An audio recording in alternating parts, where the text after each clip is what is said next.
This summer, we've heard frequent complaints about coyotes plaguing local parks or subdivisions. People worry about the safety of pets or even small children. John Snell looks into why the population seems to be rising.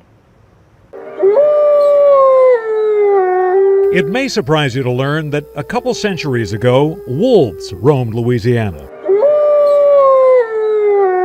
Coyotes lived primarily in the western U.S.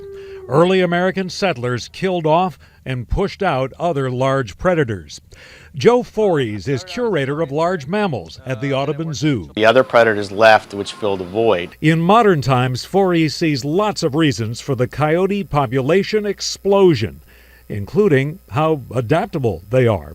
They can live in wetlands, they can live in deserts, they can live in mountains, they can live in valleys. Large predators such as grizzly bears and wolves typically steer clear of man.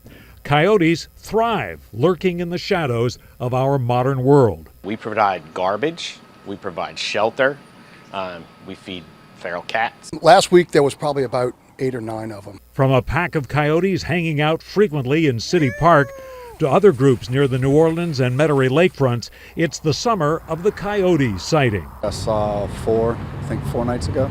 A map from the North Carolina Museum of Natural Sciences tracks their dramatic expansion across the U.S.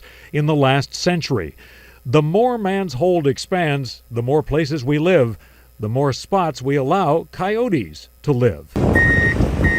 Changes in the landscape suit the coyote species just fine. For example, scientists say that coyotes don't so much prefer dense woods as a broken forest.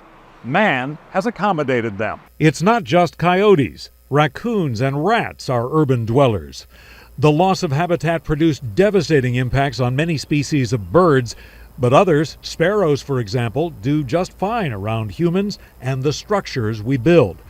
Like many other experts, Joe Fories believes indiscriminately hunting coyotes would backfire. If you take alpha pairs out and you leave a void, others will fill that void, and they will fill that void with more animals than were there before. Eventually, Fories says the coyote population will top out at some maximum number that can be sustained.